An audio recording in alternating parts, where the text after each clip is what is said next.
This survey conference will now be recorded.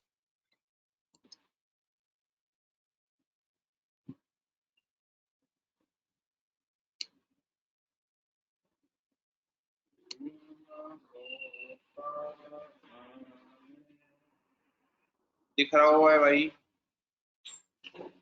Screen दिख रही है, स्क्रीन दिख रही, क्यों नहीं दिख रही यार, ये क्या हो रहा है? स्क्रीन नहीं दिख रही,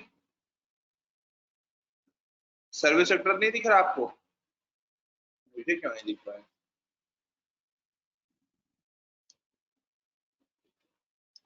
स्क्रीन पे क्या दिख रहा है भाई आपको?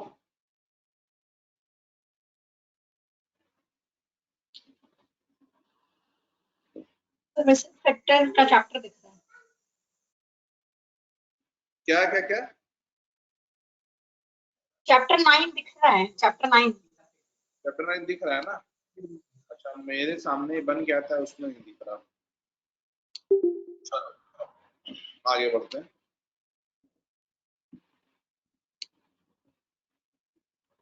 तो ये स्टार्ट करने से पहले मैं आपको याद दिलाना चाहूंगा बैलेंस ऑफ पेमेंट वाला चैप्टर। बैलेंस ऑफ पेमेंट वाले चैप्टर में इनविजिबल्स, और इनविजिबल्स में भी जो हमारा सर्विस वाला मामला होता था, जिसके बारे में हम क्या कहते थे कि जो हमारा सर्विस सेक्टर है दैट इज परफॉर्मिंग वेल, ठीक है, और वो हमारे यहाँ पर पॉजिटिव में रहता था, डॉलर्स उसमें जो है वो ज्यादा आते थे, ठीक है। Let's start. ये प्लस क्या है भाई? Saddam Hussain, what do you mean by plus?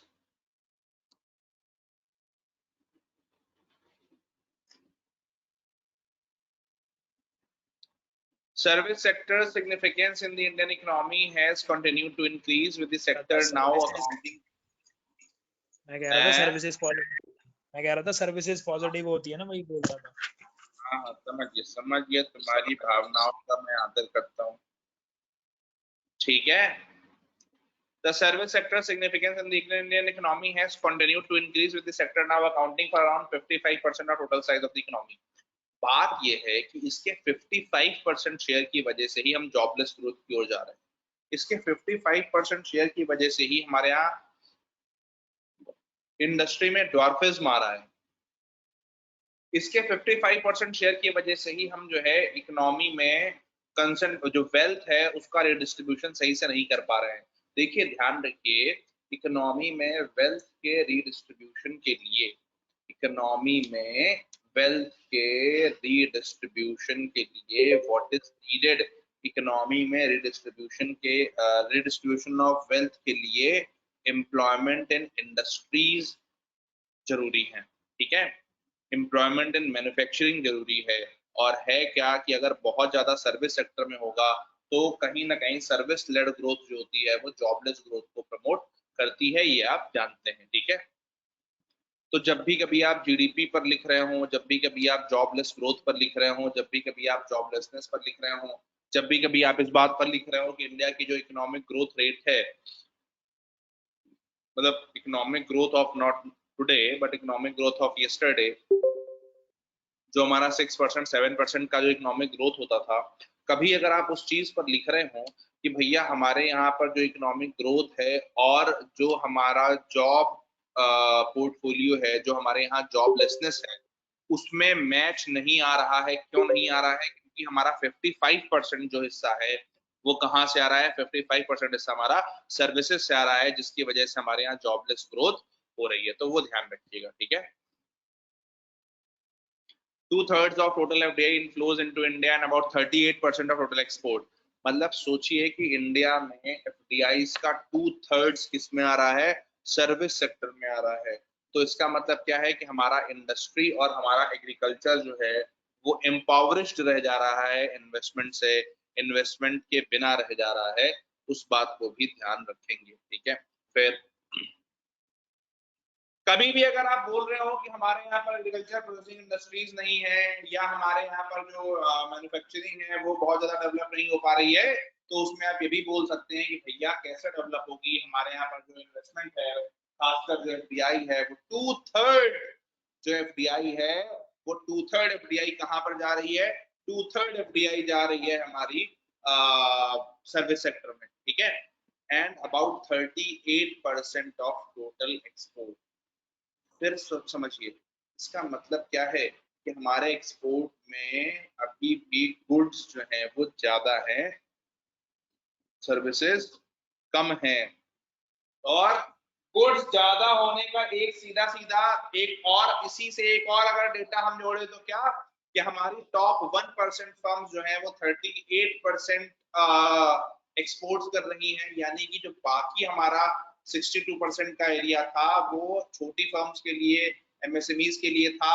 और आपको पता है कि एमएसएमईज में हम क्या टारगेट कर रहे हैं कि हमारे जो एक्सपोर्ट्स हैं वो 50% एमएसएमईज से, जिसको हम 75% तक ले जाना चाहते हैं आगे।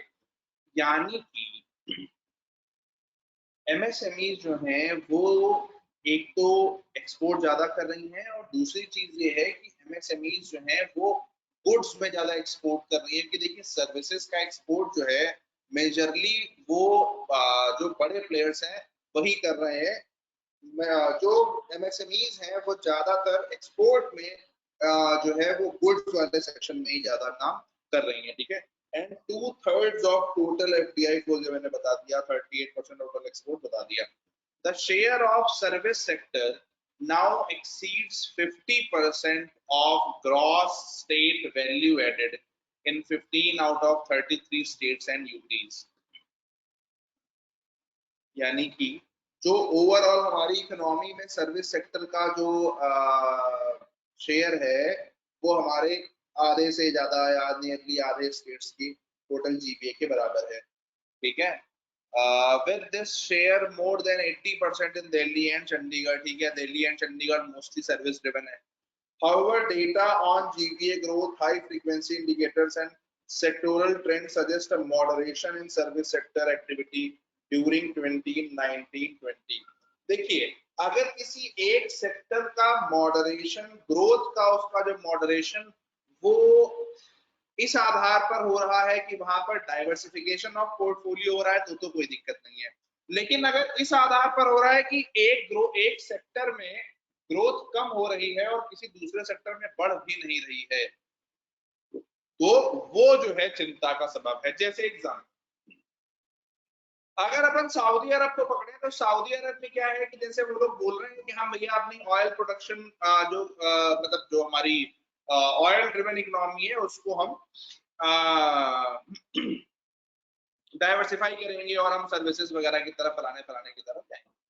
भाई मान लीजिए उनकी इकोनॉमी में या उनके मैन्युफैक्चरिंग में या उनके ऑयल प्रोडक्शन में, ऑयल इंडस्ट्री में उनके कॉन्ट्रैक्शन आए, लेकिन उसके साथ साथ उनकी अगर उनकी सर्विसेज बढ़ रही हैं तो उस केस में एक इंडस्ट्री का नीचे जाना बुरा नहीं है। क्यों? कि they are trying to diversify. लेकिन अगर हमारी सर्विसेज नीचे जा रही हैं और उसके साथ हमारी मैन्युफैक्चरिंग भी बढ़ नहीं रही है तो वो हमारे लिए चिंता का सबब है। क्योंकि उसका मतलब ये है कि हमारी इकोनॉमिक परफॉर्मेंस डाउन हो रही है, ना कि हम डाइवर्सिफिकेशन पर ध्यान दे रहे हैं। कितने लोगों को इसमें कोई डाउट है?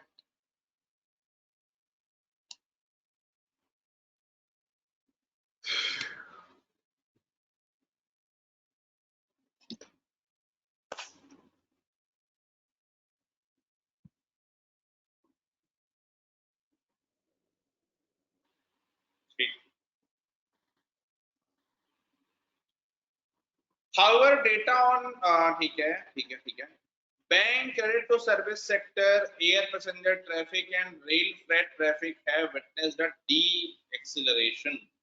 सर्विस सेक्टर को बैंक क्रेडिट कम हुआ है। क्यों? क्योंकि बैंक्स में ओवरऑल जो परफॉर्मेंस है बैंक्स की वो ऊपर हो गई थी, या बैंक्स की जो ओवरऑल परफॉर्मेंस है वो भी हुई थी, तो उसको ध्यान रखिएगा। Air passenger traffic and rail freight traffic have witnessed a deceleration, ठीक है। क्यों? क्योंकि हमारी इकोनॉमी में डिमांड स्लो डाउन था, डिमांड नहीं थी, यानी कि पीपल वर नॉट स्पेंडिंग, जिसकी वजह से हमारा रेलवे का और एयर पैसेंजर का जो ट्रैफिक है वो कम हुआ था। क्या इसमें कोई समस्या है? While foreign tourist arrivals and Port traffic has continued to ease, falana falana. On the bright side, the very latest readings on most of these indicators suggest a recovery. लेकिन रिकवरी आपको पता ही है कि कोरोना से मिल गई है। Corona से मिलने के बाद जो रिकवरी है वो ढक्कन हो गई, ठीक है, तो वो चीज ध्यान रखिएगा। अच्छा फिर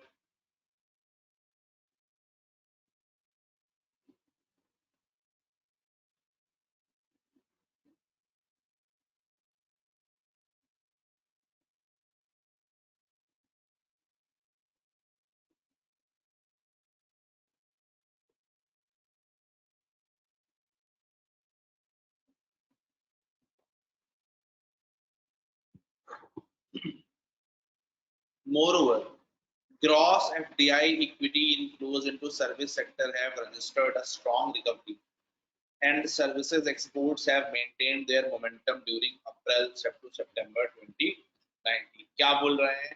कह रहे हैं कि सर्विसेज में जो हमारी एफडीआई थी, और एफडीआई भी एफडीआई मतलब ठीक है, कितने लोगों को एफडीआई और एफपीआई में डिफरेंस पता है? कौन बता सकता है? पहले तो देखना तो कौन कौन है। शिवम,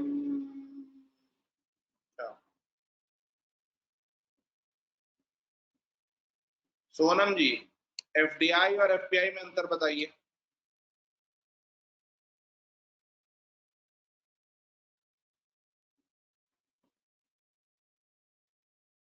सोनम जी,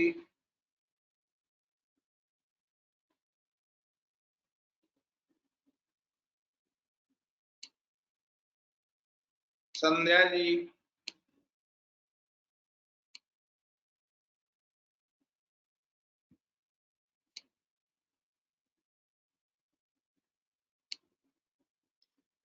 Sandhya ji, sorry sir, question नहीं सुना मैंने। हाँ, क्या एफडीआई और पूछा आपने? एफपीआई। एफआईआई, हाँ, एफडीआई जो होता है वो लॉन्ग टर्म इन्वेस्टमेंट के लिए होता है और एफआईआई शॉर्ट टर्म इन्वेस्टमेंट के लिए। और एफडीआई में अगर जब तक आपका 10 इयर्स का वो रहता है, अगर उतने टर्म के इन्वेस्टमेंट के लिए नहीं आ रहे हो तो मतलब तब उससे लेस के लिए एफआईआई। सॉरी, 10 years, हाँ मतलब उसका 10%। लॉन्ग टर्म होता है ना। हाँ हाँ, 10%, सॉरी। वो एफडीआई होता है और एफआईआई शॉर्ट टर्म के लिए होता है। अच्छा, और कुछ जरूरी जानकारी जो भूल रही हो?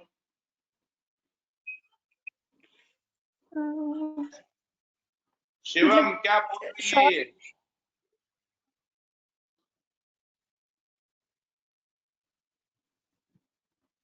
शिवम, सर याद नहीं आ रहा क्या। सर यही है कि शॉर्ट टर्म के लिए होता है, एक लॉन्ग टर्म के लिए होता है। एफडीआई मतलब स्टेबल इन्वेस्टमेंट होती है एफडीआई, और हाँ, एफआईआई और स्टेबल इन्वेस्टमेंट होती है। नकाले, क्या भूल रहे हैं ये लोग? सर एफपीआई जो होता है वो डेट और इक्विटी दोनों में हो सकता है और बस एफडीआई सिर्फ डेट में होता है। लड़का, शानदार, जबरदस्त, जिंदाबाद। एफडीआई सिर्फ इक्विटी में होता है और एफपीआई या एफआईआई जो है वो डेब्ट और इक्विटी दोनों में होता है। ये बात ध्यान रखनी है, ठीक है? फिर आगे जरा अलाउड दिलवा लें। अरे भैया सुनो,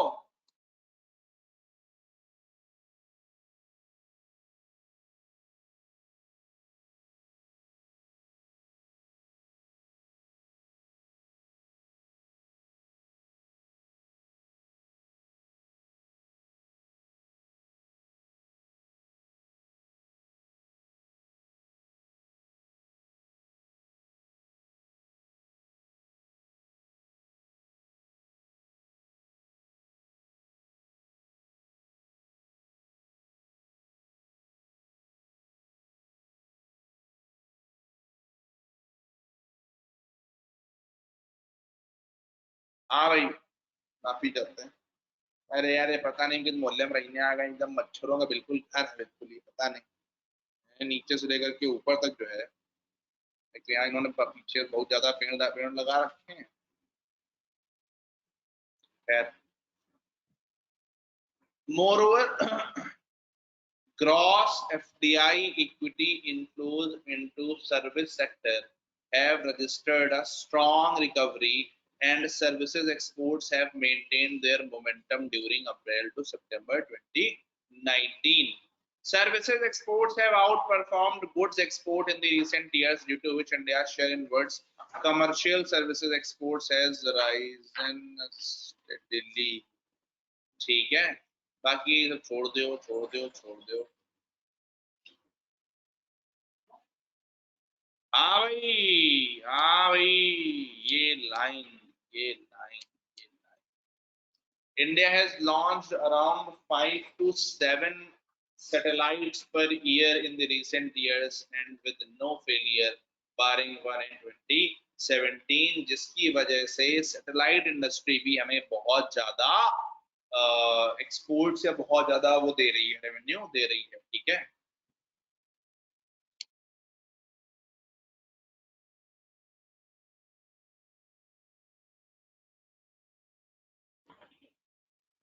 फिर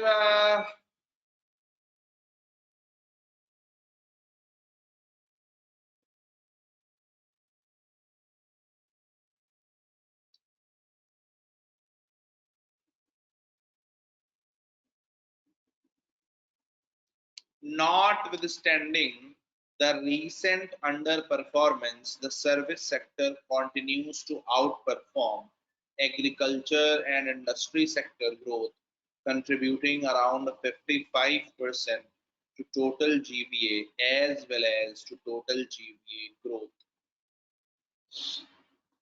लाइन अच्छी है। हमारे इकोनॉमिक सेटअप के लिए, जॉबलेस ग्रोथ के लिए ऊपर भी आपने देखा था, जरूरी लाइन है, अंडरलाइन कर लीजिए और फ्रीली यूज करिए। ठीक है, फिर सर्विस सेक्टर में भी अगर आप ध्यान दें तो सर्विस सेक्टर में जो ग्रोथ ज्यादा रही है वो financial, real estate and professional services में रही है, और बाकी जो है वो कम्युनिकेशन और इससे रिलेटेड है। ठीक है, कोई नहीं पूछेगा। फिर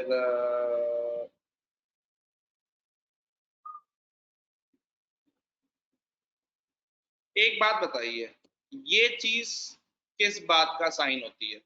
अगर हमारे एयर पैसेंजर ट्रैफिक हमारा बढ़ रहा है तो ये किस बात का साइन है? क्या ये राइजिंग मिडिल क्लास का साइन है? क्या ये हमारी एक लोअर मीडियम इनकम ग्रुप से हायर अपर मीडियम इनकम ग्रुप की तरफ जो ट्रांजिशन है, क्या ये उसका साइन है? क्या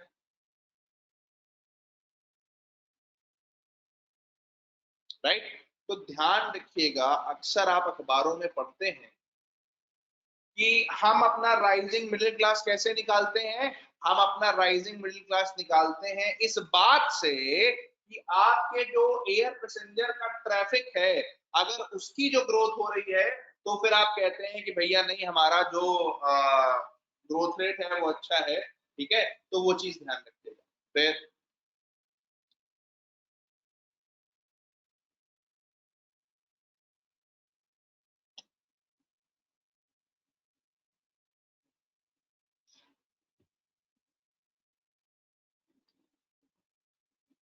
बाकी तो ठीक है।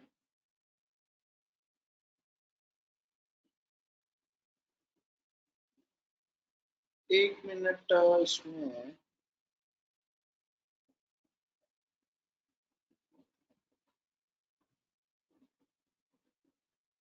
छोड़ दो, एक लाइन ये अच्छी है, ऊपर भी आई थी कि जो सर्विस सेक्टर है वो 15 स्टेट्स के जीवीए में 50% से ज्यादा है।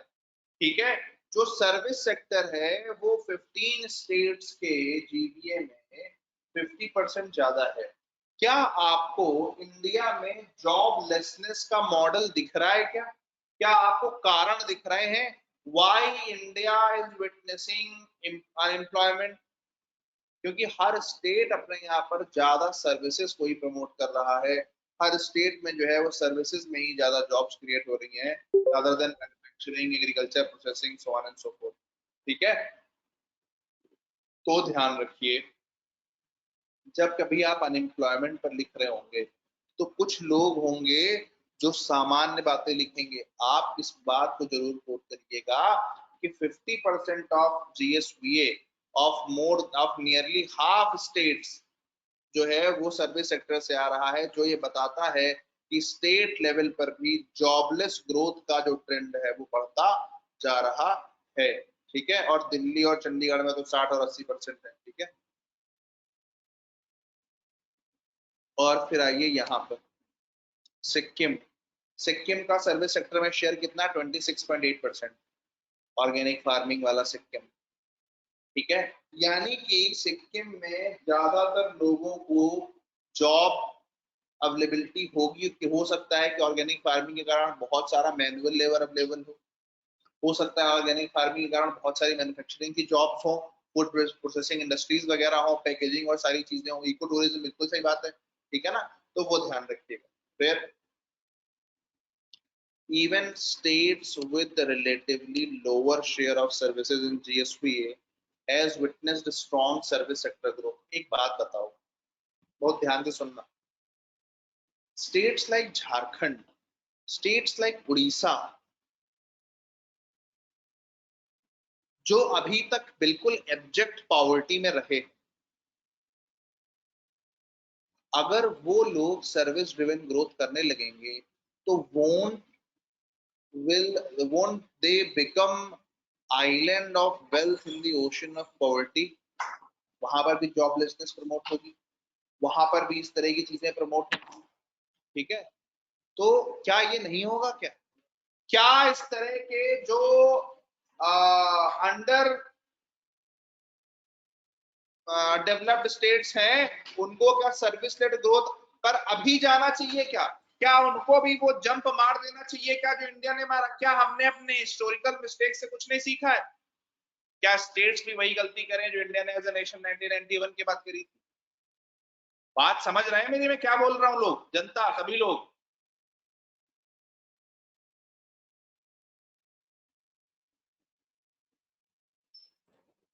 बाकी लोग मतलब बोलना ही प्रेफर नहीं करते।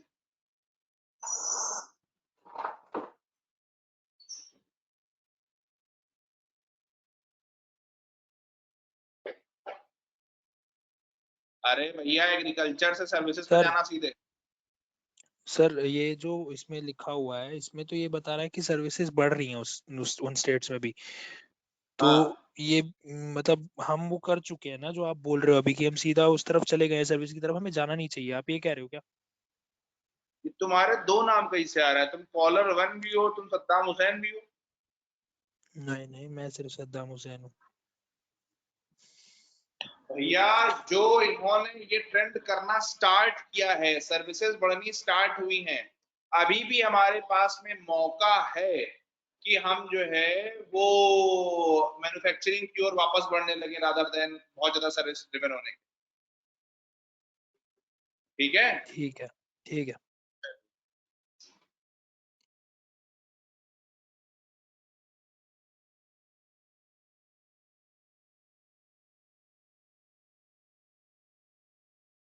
ठीक, चलिए।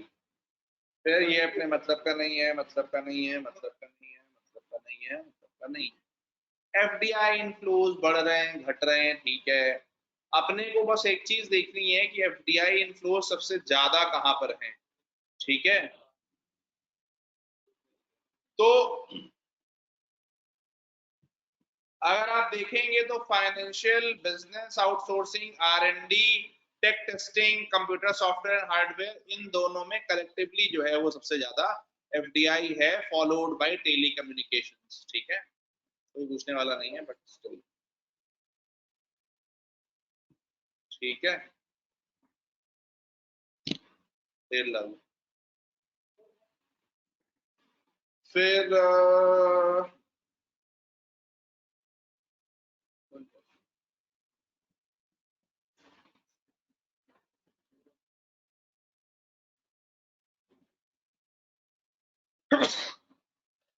अच्छा,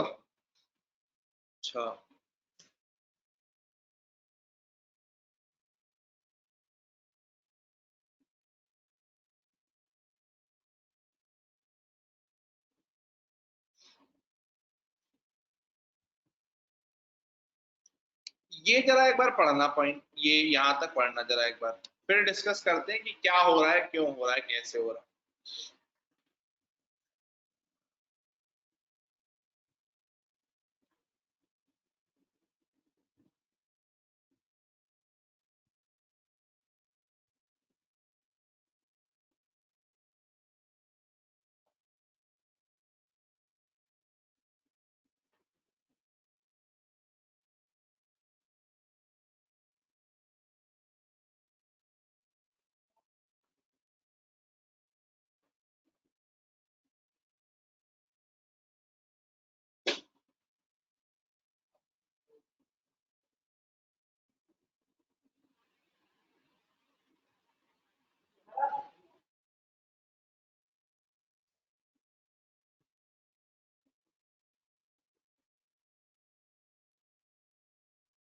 हो गया? क्या बोल रहे हैं कि सॉफ्टवेयर सर्विसेज का जो परसेंटेज है वो डिक्लाइन हो रहा है, वेयर एज ट्रैवल सर्विसेज वगैरह का बढ़ रहा है। इसका कारण क्या है? कारण ये है कि इस केस में हमारा जो पोर्टफोलियो है सर्विसेज का, वो डाइवर्सिफाई होता जा रहा है।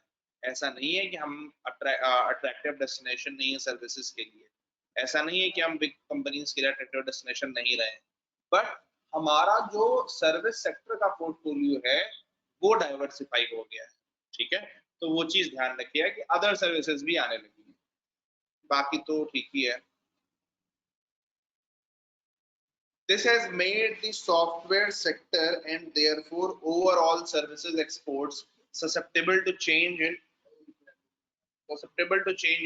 exchange rate, global IT spending, stringent USA visa norms, and rising cost pressure due to increased local hiring in export destinations. क्या दिक्कतें आ रही हैं सर्विस सेक्टर के सामने? ठीक है, पहला तो जो एक्सचेंज रेट वोलेटिलिटी है वो देखो हमेशा रहने वाली है। दूसरा, जो ग्लोबल लेवल पे इंफॉर्मेशन टेक्नोलॉजी की जो स्पेंडिंग है, ठीक है, कितना लोग उसमें इन्वेस्ट करना चाह रहे हैं, क्या करना चाह रहे हैं, यूएसए के नॉर्म्स स्ट्रिक्ट हो रहे हैं, ठीक है, ये सब तो एक तरफ है। असली मर्म क्या है जो लास्ट पॉइंट में लिखा है, दैट इज प्रोटेक्शनिज्म। जो लोगों पर एक ये दबाव आ रहा है कि एक्सपोर्ट डेस्टिनेशन में आप वहां लोकल हायरिंग करेंगे, ठीक है, तो उसको लेकर के भी जो है लोग कंट्रीज में है, कंपनीज में है, कि जहां पर नॉर्म्स इजी हो, जहां पर लोकल हायरिंग के नॉर्म्स बहुत ज्यादा स्ट्रिंजेंट ना हो, वहां पर वो जाने की कोशिश कर रहे हैं। तो these are 3-4 barriers to the services export.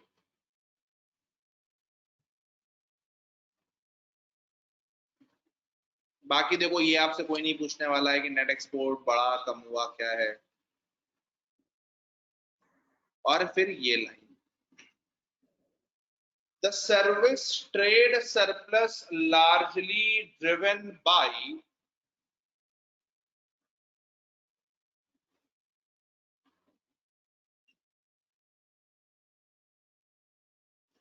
surplus in software services financed about 48% of India's merchandise deficit during फलाना फलाना, ठीक है, partially offsetting the impact on the current account deficit। ये लाइन आपसे प्रीलिम्स में पूछी जा सकती है कि जो सर्विस का जो ट्रेड सरप्लस है वो हमारे जो करंट अकाउंट डेफिसिट है उसको ऑफसेट करता है पार्टली, और आप क्या देख रहे हैं, नियरली 50% मर्चेंडाइज स्टेट कोस्ट ने ऑफसेट कर दिया है। एक मिनट रुकना जरा, और शुक्रिया।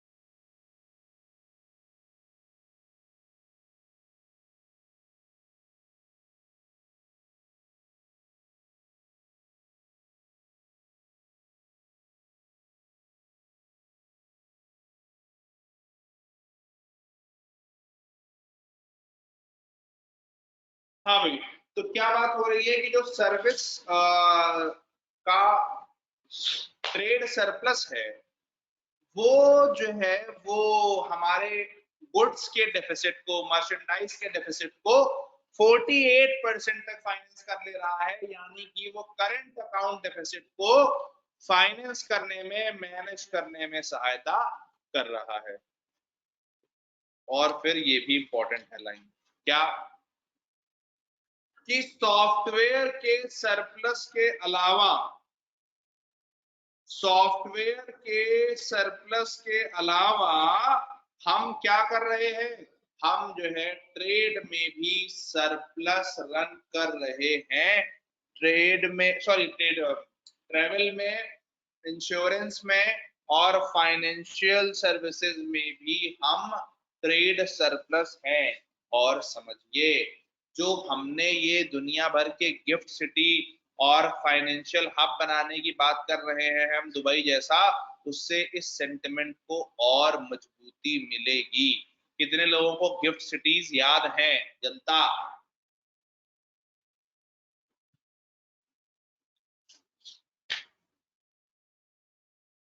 अच्छा सही बताना, तुम लोग कितनी दूर लेट के सुन रहे हो, मतलब जिससे कि अगर नींद भी आए तो उस तरह डिस्टर्ब ना कर पाए हैं, अपना धीरे से हम गुड़मुड़िया के सो जाए उसी में। बोलने में 1 घंटा लग जाता है आप लोगों को। खैर, अब आप लोग तो ठहरे जैसे हैं वैसे हैं, काम चलाना पड़ेगा। However, within travel services, India persistently runs a trade deficit in education services, with education imports expenditure incurred by Indian students traveling abroad for education purposes on tuition, room and boarding। कहने का मतलब क्या है कि Indian students जो है वो बाहर पढ़ने ज्यादा जाते हैं, अमेरिका ज्यादा जाते हैं, फिर वहाँ रह जाते हैं, बिहाव भर कर लेते हैं और वहां बैठ के करी आते हैं। इंडिया में तो कुछ नहीं है, फिर एम्बेसी में गुहार लगाते हैं, वी आर स्टैंडर्ड, हमें बचा लो, हम भारत आना चाहते हैं, है ना? तो वही वाली बातें हैं, आगे आएगी।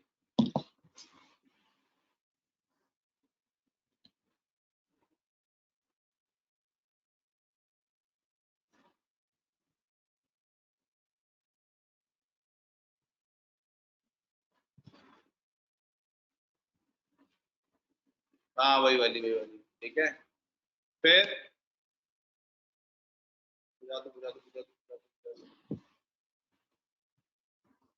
कपड़े से कपड़े से कपड़े से कपड़े से कपड़े से कपड़े से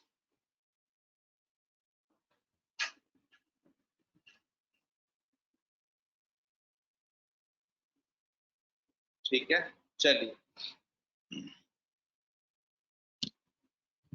From a long run perspective, India's focus on boosting, अच्छा, फ्रॉम लॉन्ग, तो लैपटॉप पे काहे नहीं कर रहे हैं, मतलब फोन पे काहे कर रहे हैं? From a long run perspective, India's focus on boosting services exports during bilateral trade negotiations augur well for mitigating bilateral trade deficit with the trading partners, right? Looking ahead, world trade volume for goods and services are projected to recover in 2020। अब तो ये सब नहीं बोलो, ठीक है। और बाकी क्या है, ये लाइन पढ़ लीजिए, ये लाइन आप सबको पता है, बट फिर भी एक बार देख लीजिए।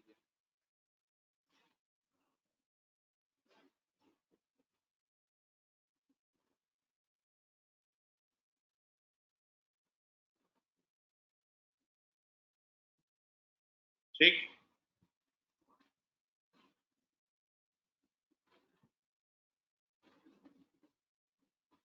इंडिया का जो मर्चेंडाइज एक्सपोर्ट है और जो सर्विसेज एक्सपोर्ट है,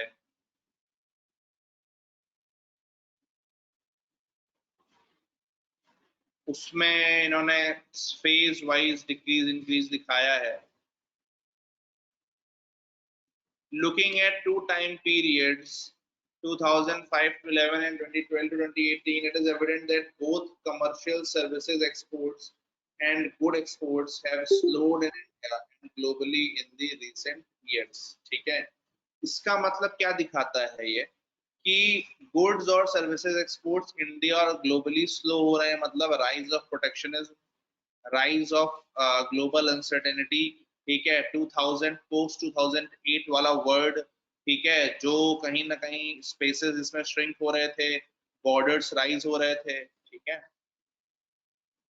according to WTO data, India's share in world's commercial services exports has risen steadily over the past decade to reach 3.5% in 2018, twice the share in world's merchandise export at 1.7%. क्या बोल रहे हैं कि आपको कैसे ध्यान रखना है कि वर्ल्ड के सर्विस एक्सपोर्ट में हमारा जो शेयर है वो मर्चेंडाइज एक्सपोर्ट से डबल है। ठीक है, वर्ल्ड के जो सर्विस एक्सपोर्ट है उसमें जो हमारा शेयर है वर्ल्ड में वो मर्चेंडाइज एक्सपोर्ट से डबल है।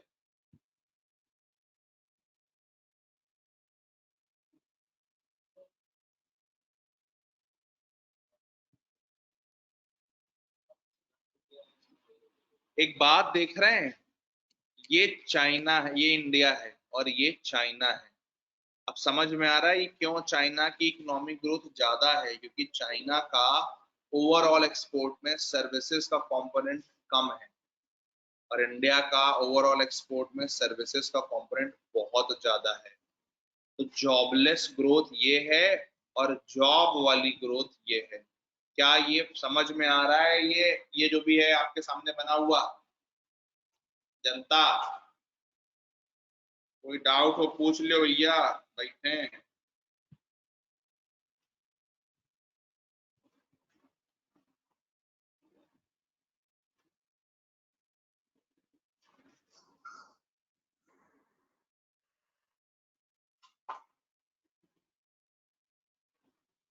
चलिए, बाकी लोग को तो डाउट वैसे भी नहीं है। सर मुझे समझ नहीं आया भैया, ये जो है ये share of commercial service export है इन टोटल एक्सपोर्ट, यानी कि इंडिया अगर 100% एक्सपोर्ट करता है तो 100% में लगभग 38% के आसपास सर्विसेज का एक्सपोर्ट होता है, बाकी 62% जो है वो गुड्स का एक्सपोर्ट होता है। लेकिन अगर चाइना 100% एक्सपोर्ट करता है तो चाइना जो है 100% में सिर्फ 10% ही सर्विसेज एक्सपोर्ट करता है, बाकी गुड्स एक्सपोर्ट करता है। इसका मतलब क्या है कि इंडिया में सर्विस इंडस्ट्री ज्यादा बूम कर रही है इंडिया में। ठीक है, राइट, आगे आ जाइए। इसके कारण चाइना जॉब वाली ग्रोथ, इंडिया जॉबलेस ग्रोथ। ठीक है, तो ये भी ध्यान रखना है। फिर ये अपना गिफ्ट सिटी वाली ही बात है, तो आप इसे पढ़ लेंगे, मैं उस पर नहीं जा रहा हूँ। ठीक है, बहुत डिटेल में भी है, उसकी आवश्यकता भी नहीं है।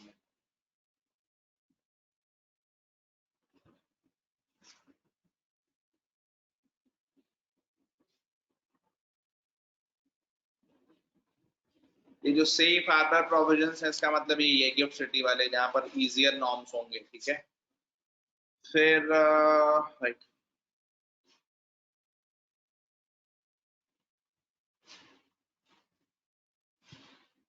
अब देखो जैसे कुछ इंडस्ट्रीज होती है, जैसे टेली एविएशन है। अब एविएशन में क्या है कि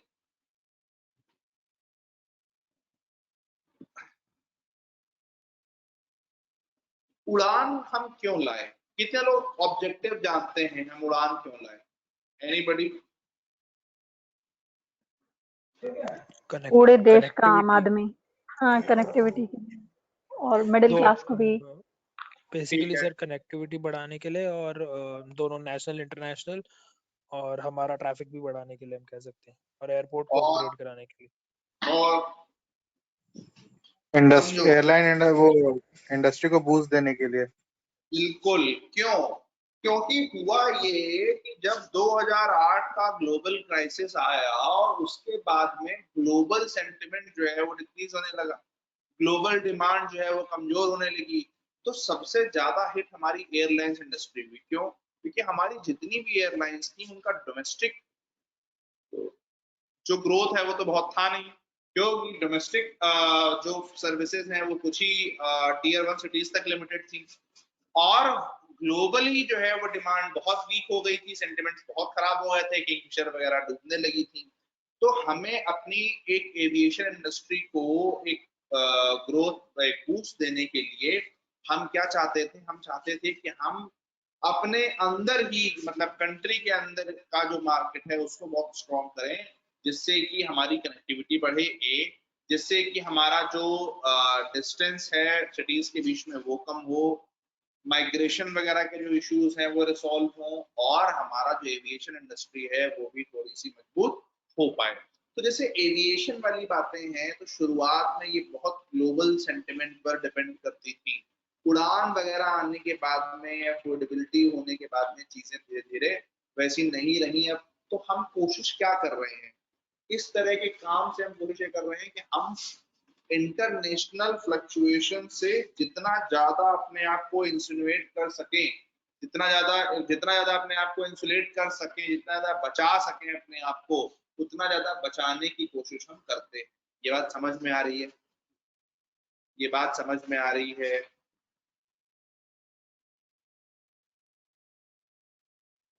एक बार रिपीट कर दो। मैं कह रहा हूं कि जैसे हम ये उड़ान वगैरह लाए तो हम ग्लोबली जो फ्लक्चुएशंस हो रहे हैं उससे अपने आप को बचाने की कोशिश कर रहे हैं। ठीक है। देखिए हम अपने डोमेस्टिक मार्केट पे ज्यादा रिलाई रहे, ठीक है। चलिए, टेलीकॉम। टेलीकॉम में क्या है कि टेली कैसे बच जाएंगे? अरे भैया, हमारी जो डोमेस्टिक जब इंडस्ट्री हमारी डेवलप होगी, डोमेस्टिकली एयर ट्रैफिक बढ़ेगा, तो सारी एविएशन इंडस्ट्री के पास ग्लोबली कोई भी वोलेटाइल सिचुएशन आने के बाद भी डोमेस्टिक मार्केट तो होगा ना अपने आप को कुछ करने के लिए। अभी तक क्या था कि वो सिर्फ और सिर्फ इंटरनेशनल फ्लाइट्स पर डिपेंडेंट होते थे, ठीक है। खैर,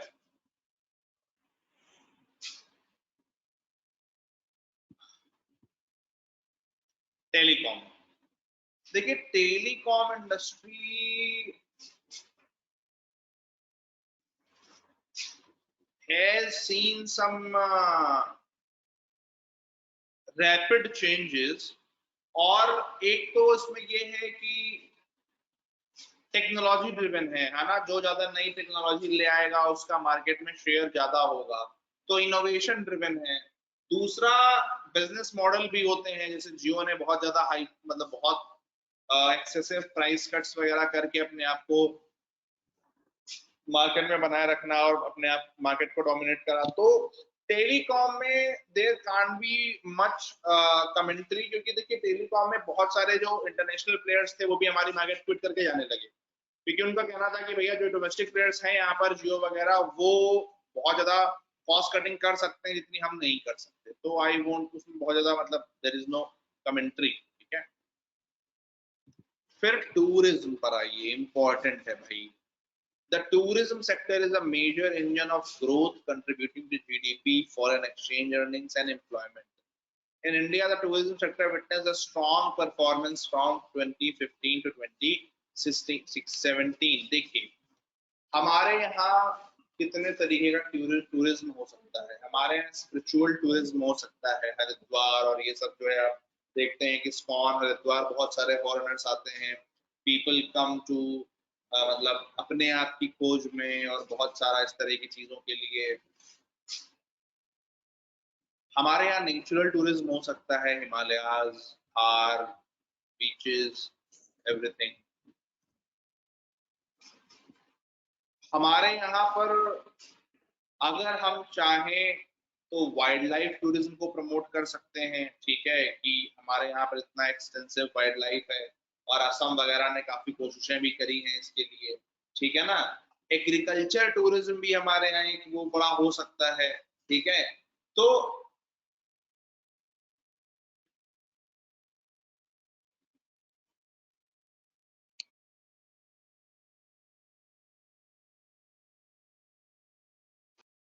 ये चीज ध्यान रखिएगा, ठीक है।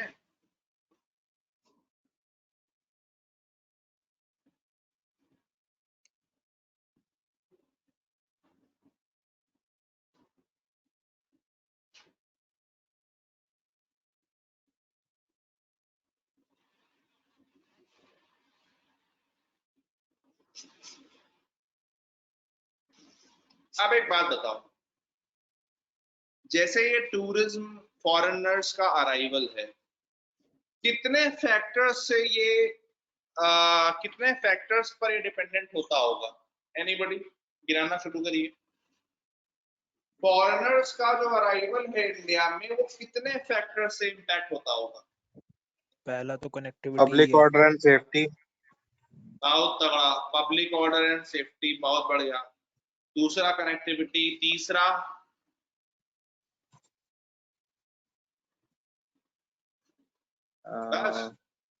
Sanitation, global visibility, relations with the foreign country पे भी तो डिपेंड करेगा ना।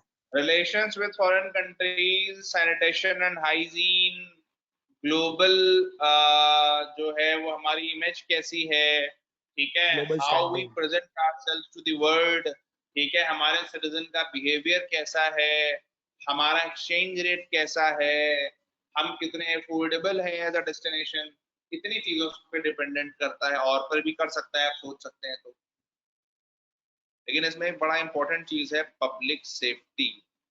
जब 2008 में हमला हुआ था हम पर, तो मुंबई वाला, उसके बाद में बहुत टाइम लगा था। और पाकिस्तान इतना सुंदर है, जो खैबर पख्तूनख्वा और हिंदुकुश वाला है, पीओके की तो बात ही नहीं कर रहा मैं, ठीक है। तो अब क्यों नहीं जाता है आदमी? इसीलिए ना, भाई सिक्योरिटी नहीं है, ठीक है। तो वो चीज ध्यान रखिएगा कि टूरिज्म के लिए आपकी कंट्री का सेफ सिक्योर होना जरूरी है, ठीक है।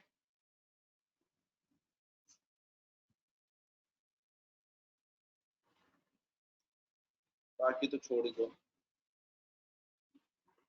अब देखो, ये सब याद रखना नहीं है, ना ही याद रखने की जरूरत है, ठीक है। इन कंट्रीज से लोग अपने यहाँ पर आते हैं, सबसे ज्यादा आते हैं बांग्लादेश से। कल हम राशन बंटवा रहे थे, पुलिस SHO थे, तो वो मिले, कहते देखो ये भैया बांग्लादेश का एक व्यक्ति पकड़ में आया है, उसका पासपोर्ट चेक कर रहे थे।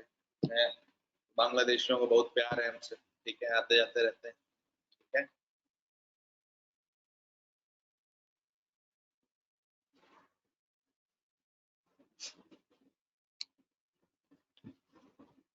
जो भी हमारे यहाँ टूरिज्म हो रहा है, उसमें मेजर हो रहा है लेजर हॉलिडे पर्पस के लिए, ठीक है। और तो ज्यादा कोई पर्पस है नहीं हमारा, ठीक है। बिजनेस पर्पस हम बढ़ा ले जाए तो अच्छा है। और डोमेस्टिक टूरिस्ट सबसे ज्यादा कहाँ जाते हैं? तमिलनाडु, उत्तर प्रदेश, कर्नाटक, आंध्र प्रदेश एंड महाराष्ट्र।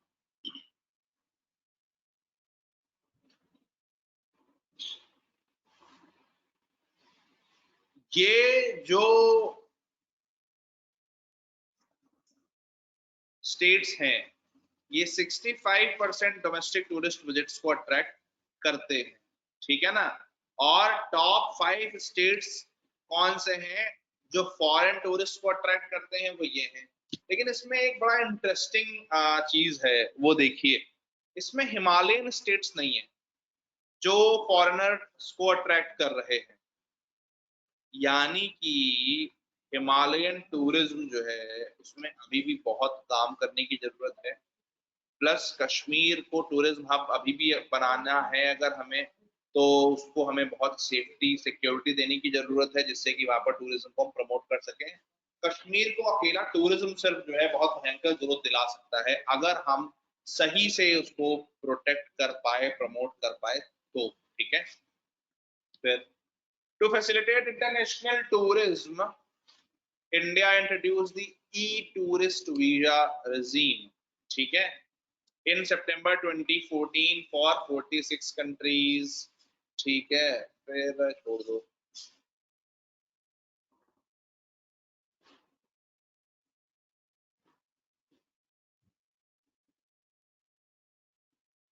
ये ध्यान रखिएगा, इसको अंडरलाइन कर लीजिए, इसको पढ़ लीजिएगा, ठीक है, कि जो इन्होंने टूरिज्म सैटेलाइट अकाउंट बनाया है, वो रिकमेंडेशन पर बनाया है UN वर्ल्ड टूरिज्म ऑर्गेनाइजेशन के, मिनिस्ट्री ऑफ टूरिज्म ने बनाया है विद NCAER। बहुत कठिन सवाल है, बट फिर भी ठीक है, ध्यान रखिएगा कि हर स्टेट में जो है टूरिज्म उनके जीवीए में कितना एडिशन दे रहा है। हर स्टेट के जीवीए में टूरिज्म कितना एडिशन दे रहा है, इस बात को ध्यान रखिएगा।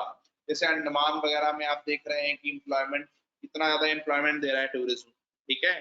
तो वहां पर कैसे हम इको टूरिज्म को प्रमोट करें, मामले को सस्टेनेबल बनाएं, ठीक है। लक्षद्वीप में 49% एम्प्लॉयमेंट है जैसे, ठीक है ना, तो वो ध्यान रखिएगा। गोवा में 41% एम्प्लॉयमेंट टूरिज्म से है, ठीक है। ये 56 का है, पुडुचेरी में 56% है, ठीक है। फिर information technology and business process management has been the flag bearer of India's exports for the past 2 decades, with industry size reaching about USD 177 billion, ठीक है। इतना ज्यादा शेयर जो है, इतना ज्यादा जो साइज है वो था हमारी इंडस्ट्री कास्ट में, ठीक है। फिर ये तो आपको पता ही है, इसमें क्या ही बताएं। और उसमें भी आईटी सर्विसेज जो हैं वो 51% कंट्रीब्यूट करती हैं, ठीक है। तो आईटी वाले जो लोग हैं वो खुश हो जाएं कि देश के विकास में कितना बड़ा योगदान जो है फिलहाल आज आप लोग कर रहे हैं। लेकिन अनुरोध ये है कि थोड़ा नीचे करिए इस योगदान को, जिससे कि बाकी लोगों को आगे आने का मौका मिल सके, ठीक है। क्या कहीं रहेगा कुछ कोई?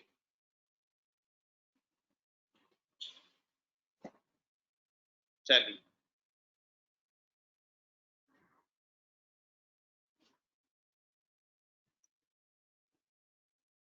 फिर आप देख रहे हैं कि आईटी सर्विसेज से हमारा रेवेन्यू बहुत बढ़ रहा है, तो दैट इज दैट। ये ध्यान रखिएगा कि बस, ठीक है, इतना अंदर से नहीं पूछेंगे।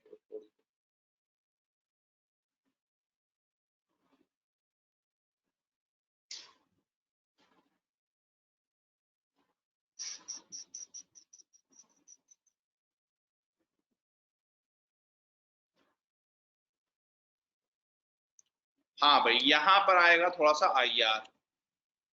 Looking at export revenues by destination, USA accounts for the bulk of exports, amounting for USD 84 billion, which is 62% of total IT BPM exports. H1B issue, India और यूएसए के बीच के ट्रेड इश्यूज, उनका कितना बड़ा इम्पैक्ट हो सकता है सामने दिख रहा होगा, आई होप आपको, ठीक है। तो इस लाइन को अंडरलाइन कर लीजिए, और कभी भी इंडिया यूएस के ट्रेड इश्यूज पर लिख रहे हो तो आप बोलिए कि कितने बड़े स्टेक्स हैं लूज करने को if we do not resolve the trade disputes between these two countries, ठीक है। तो वो ध्यान रखेंगे। फिर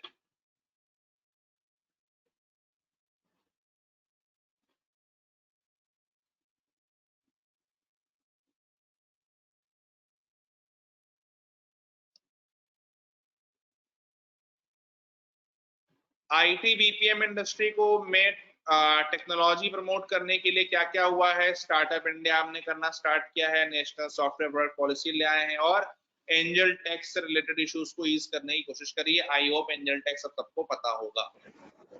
मुझे नहीं पता। एंजल टैक्स कह रही है हमें नहीं पता, बताओ भाई, कौन बताएगा एंजल टैक्स क्या होता है? Mister Macaulay. हाँ सर। एंजल टैक्स क्या होता है? अरे एक सेकंड रुको, जो टैक्स थोड़ा तेज बोलो। याद नहीं आ रहा। जो स्टार्टअप्स पे था ना, ऐसा कुछ था, बस इतना याद है। बताएं।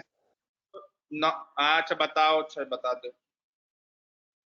तो जैसे जो स्टार्टअप्स जो लिस्टेड नहीं होते किसी एक्सचेंज में, उसमें जब किसी इन्वेस्टमेंट के थ्रू इनकम उठाते हैं तो उस पे टैक्स जो देते हैं उसको एंजल टैक्स कहते हैं। इसको एंजल टैक्स इसलिए कहते हैं क्योंकि ये मोस्टली एंजल इन्वेस्टर्स को अफेक्ट करता है।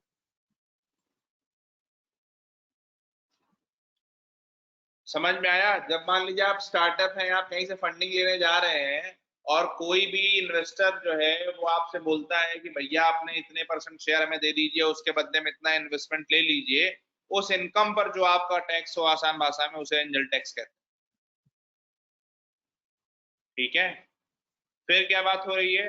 The Indian startup ecosystem has been progressing and is now the third largest in the world. ठीक है, third largest Indian ecosystem, Indian startup ecosystem है। ठीक है, with third highest in the world with 24 unicorns through the gap, though the gap between the largest and second largest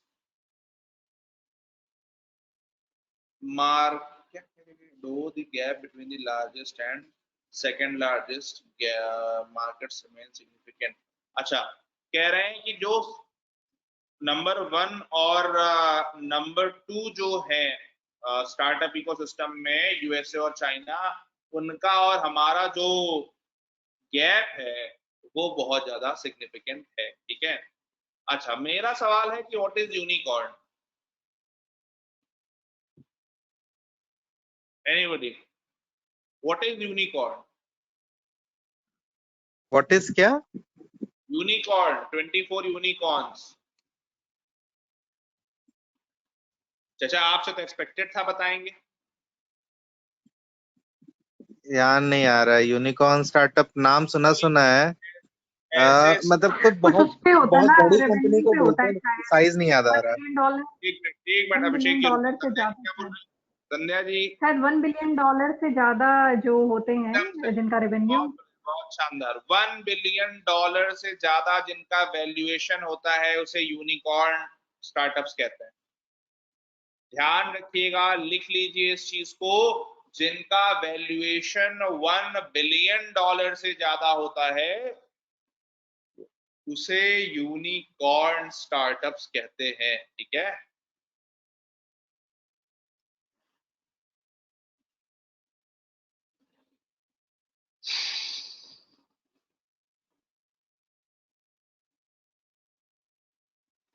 फिर ठीक है, एक चीज ध्यान रखना, यूएस से हमारा जो एक्सपोर्ट है वो लगातार बढ़ता जा रहा है। ठीक है, तो जो गुप्ता जी हैं वो इसी कारण चिंता में है। हाँ भेज दूंगा। जो गुप्ता जी हैं उस इसी कारण लगातार चिंता में है। ठीक है,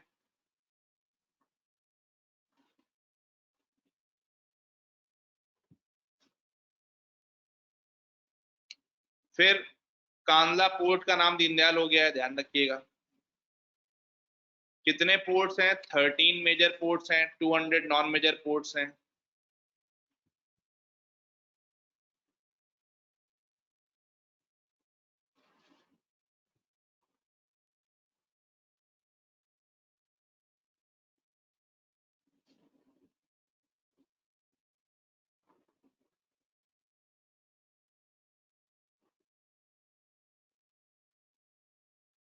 ग्लोबली जो एवरेज टाइम है शिप टर्नअराउंड का वो 0.97 डेज है, हमारे यहाँ सभी जगह पर उससे ज्यादा है। यानी कि हमारे पोर्ट्स जो है वो बहुत ज्यादा एफिशिएंट नहीं है, इनएफिशिएंट है हमारे ports.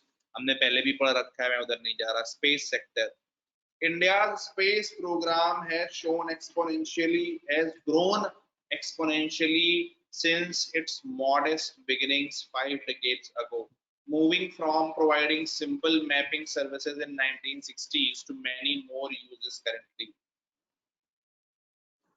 This includes design and development of a series of launch vehicles and related technologies, satellites and related technologies for Earth observations। फलाना ढिकाना ये सब आपको पता है कि इसका काम क्या है। ठीक है, India spends about $1.5 billion on space program in 2018। ठीक है, India's government space expenditure still lags behind that of the US major players in the space sector। ठीक है, आप समझिए यूएसए के ओवरऑल बजट का लगभग कितना खर्च कर रहे हैं मतलब यूएसए हमसे लगभग 12, 13, 14 गुना खर्च कर रहा है। ठीक है, 14 गुना के आसपास में खर्च कर रहा है यूएसए हमसे, ठीक है। China, which has become a key player in the space sector in the recent years, has spent about 7 times more. USA 13 times more हमसे ज्यादा spend कर रहा है, ठीक है। India has launched around 5-7 satellites per year in recent years with no failures, barring one in 1917. On the other hand, Russia, USA, and China dominate the satellite launching services with 20, 31 and 39 satellites respectively. यानी कि ये इतना ज्यादा number of satellites भेज रहे हैं।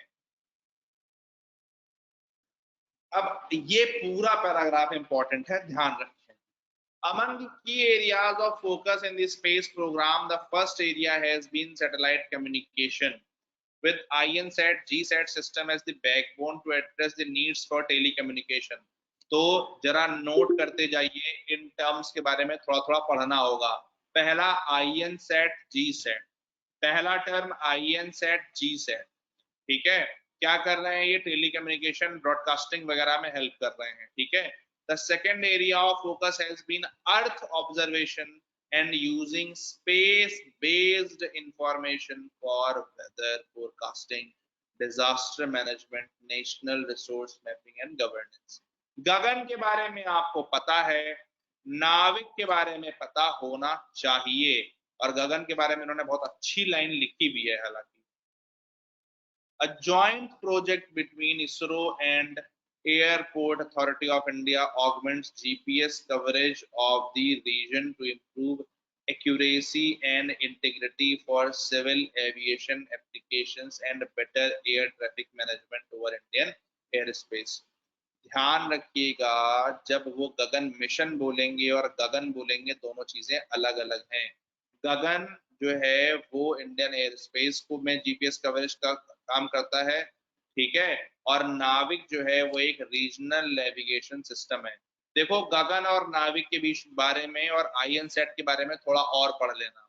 इन तीनों terms गगन, नाविक और INSAT के बारे में इससे ज्यादा पढ़ लेना जितना कि लिखा हुआ है, ठीक है। Globally, space activity is undergoing tremendous changes in the recent years in terms of players and applications. This has been marked by a shift in engagement of space activities from government agencies pursuing national needs and space exploration activities to non-governmental and private sector agencies aggressively pursuing commercial needs, ठीक है। फिर वो हो गया। ISRO has been pursuing the policy of engaging Indian industries in delivering space-related goods and services, especially in light of growing number of satellite and launch vehicle missions and application programs.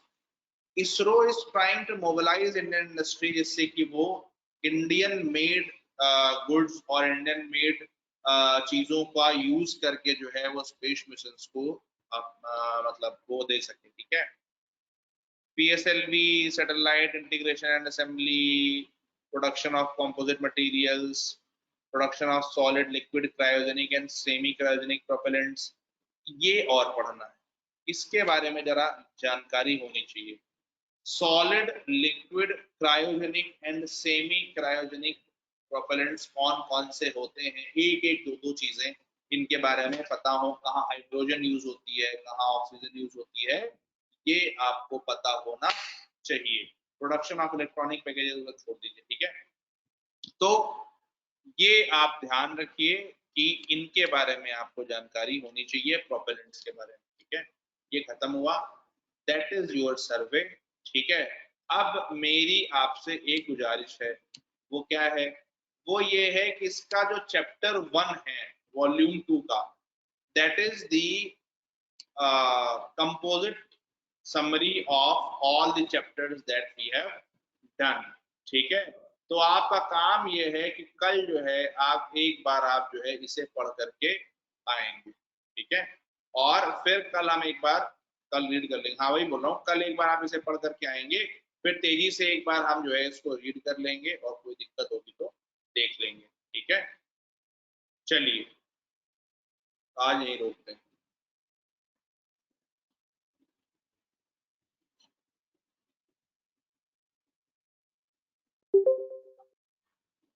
ठीक है, ठीक, इसका link मैं भेज देता हूँ अभी group पे। तो सारे वो सर्वे के चैप्टर आप यूट्यूब पे डालोगे क्या? एक तो रिकॉर्डेड नहीं है, बाकी सारे हैं। सर चैप्टर 8 वाला भी भेज देना एक बार, उसका भी थोड़ा सा रह रहा था। चैप्टर 8 जो पहले हुआ था इससे, अच्छा ठीक है, इंडस्ट्री एंड इंफ्रा वाला। ठीक है भेज दो। ओके ठीक है फिर सर वो सारे जितने भी हमने रिकॉर्ड किए वो प्राइवेट वीडियोस वो एक शेयर कर दो ना आप, कुछ छूटा होगा तो फिर से रीड कर लेंगे। ठीक है, हाँ मैं हो जाएगा वरना छूट जाएगा। एक डॉग बना के कोई भी एक्सेल में आप जितने भी प्राइवेट वीडियोस है, नहीं भी अगर उसका टाइटल डाल पाओ तो वीडियो भी नाम भी दे दोगे तो उसको ओपन करके देख लो।